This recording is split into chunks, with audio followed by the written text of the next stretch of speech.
Ko'z to'yib aytamiz. Ana.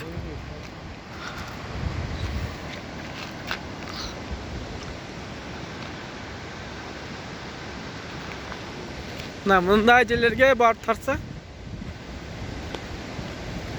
Ana. Bu yerlarga keling-da. Ana. Shunday qo'ziq yerda mol yuradi, qarang-a.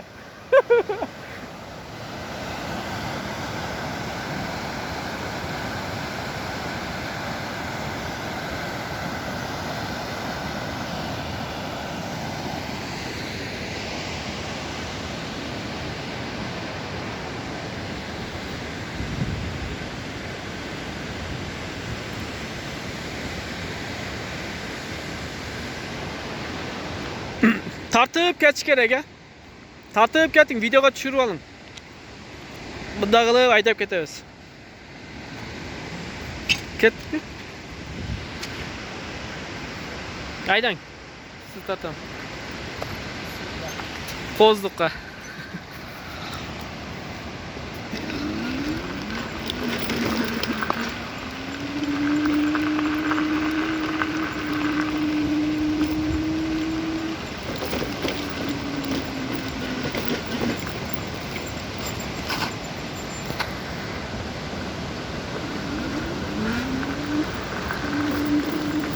Haydang, tartibdan.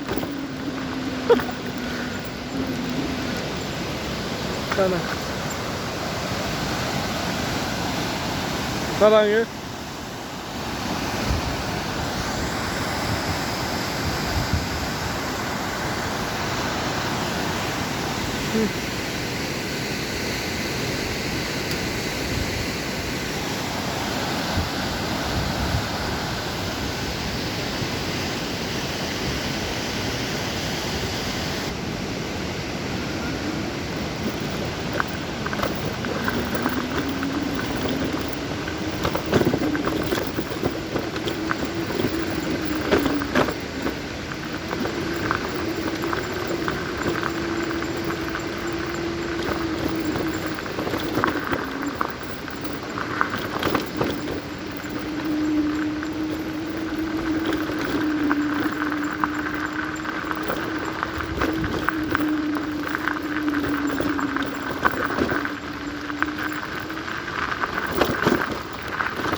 Almanya kettas. Charchash yo'q-a?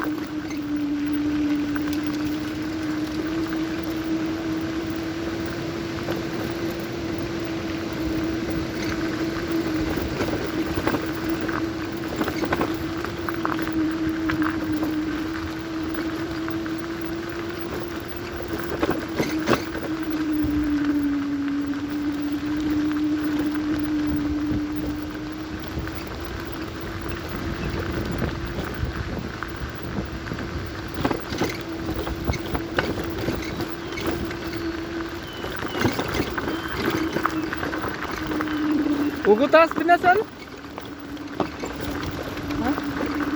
Bir narsa chiyqilyapti.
Mayli, tushirib olasizmi? Tushirib olasizmi? Tushirib olaveringmi? Ulash kerak edi. Tormozni qanot